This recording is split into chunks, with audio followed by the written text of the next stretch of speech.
ఆకాశవాణి ప్రాంతీయ వార్తలు చదువుతున్నది పోపూరి మురళీకృష్ణ ప్రసాద్.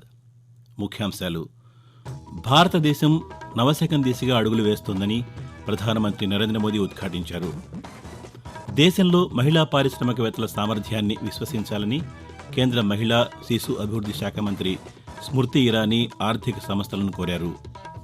రాష్ట్రంలోని అన్ని పోలీస్ స్టేషన్లలో సీసీటీవీ కెమెరాల ఏర్పాటుకు తగిన చర్యలు తీసుకోవాలని రాష్ట్ర ప్రధాన ఎన్నికల అధికారి ముఖేష్ కుమార్ మీనా పోలీస్ శాఖకు సూచించారు. రాష్ట్రంలోని 12 ప్రభుత్వ పాలిటెక్నిక్లకు national board of accreditation NBA certificate లభించింది. ప్రధానమంత్రి నరేంద్ర మోదీ తన మనసులోని భావాలను ఆకాశవాణి ద్వారా దేశ ప్రజలతో పంచుకునే మన్ కీ బాత్ కార్యక్రమం ఈ నెల 25వ తేదీ ఆదివారం ప్రసారమవుతుంది. వార్తల వివరాలు. భారతదేశం నవశకం దిశగా అడుగులు వేస్తోందని ప్రధానమంత్రి నరేంద్ర మోదీ ఉద్ఘాటించారు. దేశంలో అన్ని వర్గాల సంక్షేమాన్ని దృష్టిలో ఉంచుకుని కేంద్ర ప్రభుత్వం ముందుకు వెళ్తోందని అన్నారు.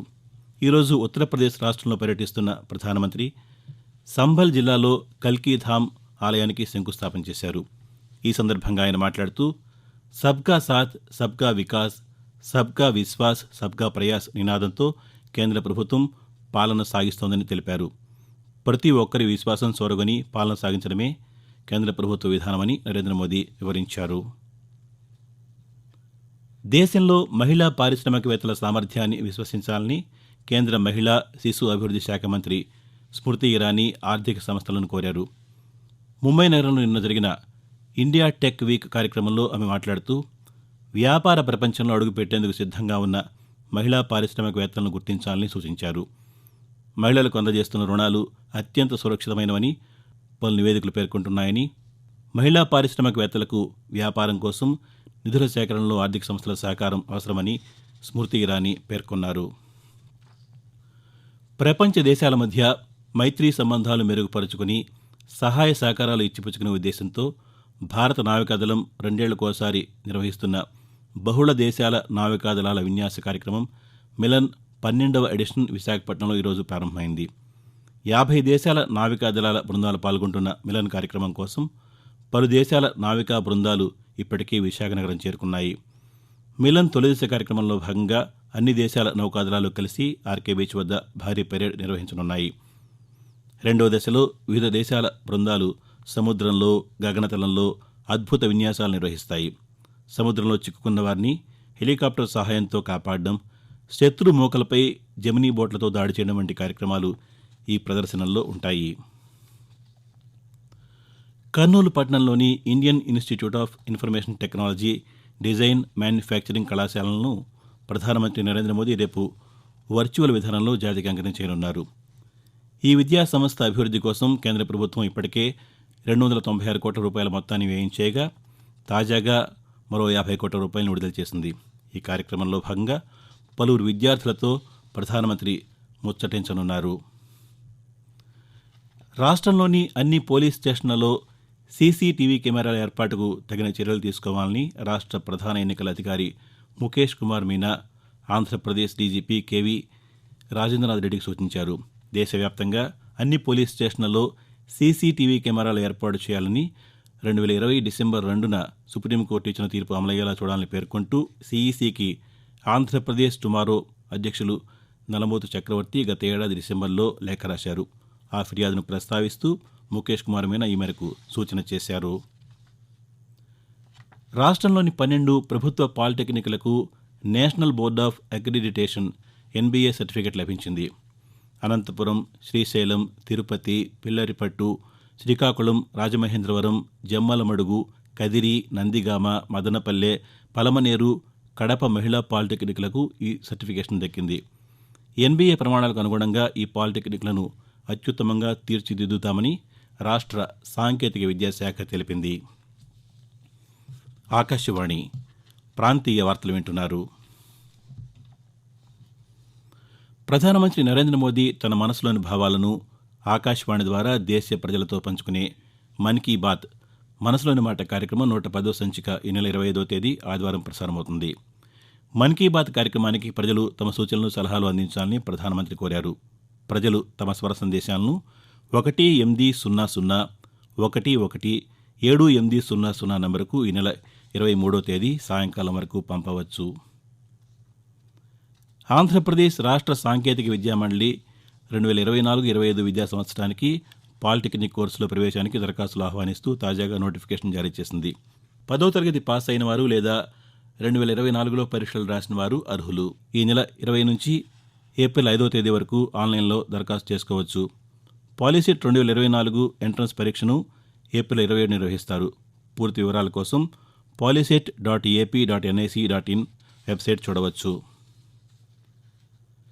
తెలుగుదేశం, జనసేన పార్టీల కూటమితోనే రాష్ట్రం అభివృద్ధి సాధిస్తుందని తెలుగుదేశం నాయకులు నారా లోకేష్ అన్నారు.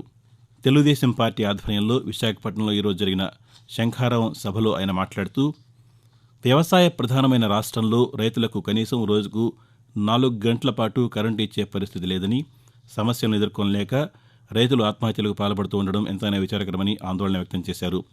మద్యాన్ని నిషేధిస్తామని ప్రకటించిన ముఖ్యమంత్రి వైఎస్ జగన్మోహన్ రెడ్డి అసలు ఆ మాటే విస్మరించారని లోకేష్ విమర్శించారు.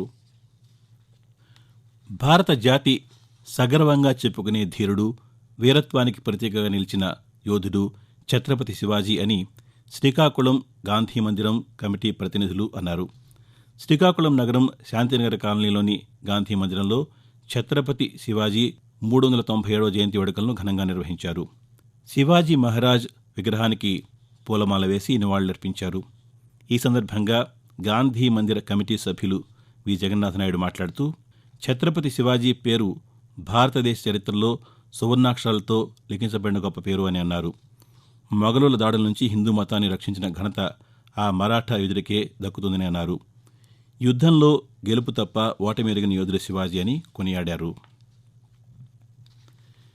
ఏలూరు జిల్లాలోని కొల్లేరు అభయారణ్యం 5వ కాంటూరు పరిధిలో ఎక్కడా అక్రమ చేపల చెరువులు తవ్వకుండా ప్రత్యేక టాస్క్ ఫోర్స్ బృందాలను ఏర్పాటు చేసినట్టు వన్యప్రాణుల విభాగం డివిజనల్ అటవీ శాఖ అధికారిని ఎం హిమశైలజ తెలిపారు. పైడి చింతపాడు, మల్లవరం, బొబ్బిల్లంక గ్రామాల్లో పర్యటించిన ఆమె కొల్లేరు 5వ కాంటూరు పరిధిలో అక్రమ చేపల చెరువుల తవ్వకాలు జరపకుండా పటిష్టమైన నిరోధక చర్యలు తీసుకోవాలని జిల్లా కలెక్టర్ ప్రసన్న వెంకటేష్ ఇప్పటికే అటవీ శాఖ అధికారులకు స్పష్టమైన ఆదేశాలు ఇచ్చారని అన్నారు. ఎవరైనా అక్రమంగా తవ్వకాలు చేస్తే వారిపై వన్యప్రాణి చట్టం 1972 ప్రకారం చర్యలు తీసుకుంటామని హెచ్చరించారు. విశాఖ ఉక్కు కర్మాగారం రాష్ట్రీయ ఇస్పాత్ నిగమ్ లిమిటెడ్ 42వ వ్యవస్థాపక వేడుకలు నిన్న ఘనంగా జరిగాయి. ఉక్కు నగరం ఎంపీ హాల్లో నిర్వహించిన కార్యక్రమానికి సీఎండీ అతుల్ భట్ ముఖ్య అతిథిగా హాజరై మాట్లాడుతూ సంస్థ టర్నరౌండ్ సాధించేందుకు ప్రతి ఉద్యోగి బాధ్యతగా పనిచేయాలని అన్నారు. ఉద్యోగుల సహాయ సహకారాలతో సంస్థకు భవిష్యత్తులో మంచి రోజులు వస్తాయని అభిప్రాయపడ్డారు. అంతకుముందు ఎల్ఎన్డీసీ వద్ద మొక్కలు నాటి చిన్నారుల ఆధ్వర్యంలో ఆరోగ్య పరుగు నిర్వహించారు.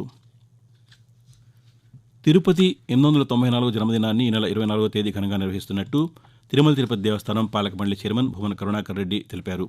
తిరుపతి ప్రెస్ క్లబ్లో తిరుపతి జన్మదినానికి సంబంధించిన కరపత్రాలను నిన్న ఆయన ఆవిష్కరించారు. ఈ సందర్భంగా మాట్లాడుతూ పుట్టినరోజు జరుపుకోవడం అన్నది మనిషికే కాదని నగరానికి కూడా చాలా అవసరమని అన్నారు. ప్రపంచంలో చరిత్ర కలిగిన నగరాలు చాలా ఉన్నాయని, అయితే అంకురార్పణ జరిగిన నగరంగా ఒక్క తిరుపతి మాత్రమే ఉందని అన్నారు. ఆధ్యాత్మిక, మానవీయ పరిమాణాలు నింపుకుని ఆదర్శంగా జీవిద్దామని పేర్కొన్న కరుణాకర్ రెడ్డి తిరుపతి నగర పుట్టినరోజు వేడుకలకు ప్రతి ఒక్కరూ హాజరు కావాలని కోరారు. ప్రాంతీయ వార్తలు ముగించే ముందు ముఖ్యాంశాలు మరోసారి. భారతదేశం నవశకం దిశగా అడుగులు వేస్తోందని ప్రధానమంత్రి నరేంద్ర మోదీ ఉద్ఘాటించారు. దేశంలో మహిళా పారిశ్రామికవేత్తల సామర్థ్యాన్ని విశ్వసించాలని కేంద్ర మహిళా శిశు అభివృద్ధి శాఖ మంత్రి స్మృతి ఇరానీ ఆర్థిక సంస్థలను కోరారు. రాష్ట్రంలోని అన్ని పోలీస్ స్టేషన్లలో సీసీటీవీ కెమెరాల ఏర్పాటుకు తగిన చర్యలు తీసుకోవాలని రాష్ట్ర ప్రధాన ఎన్నికల అధికారి ముఖేష్ కుమార్ మీనా పోలీస్ శాఖకు సూచించారు. రాష్ట్రంలోని 12 ప్రభుత్వ పాలిటెక్నిక్లకు national board of accreditation NBA certificate లభించింది. ప్రధానమంత్రి నరేంద్ర మోదీ తన మనసులోని భావాలను ఆకాశవాణి ద్వారా దేశ ప్రజలతో పంచుకునే మన్ కీ బాత్ కార్యక్రమం ఈ నెల 25వ తేదీ ఆదివారం ప్రసారమవుతుంది. ఆకాశవాణి ప్రాంతీయ వార్తలు ఇంతటితో సమాప్తం.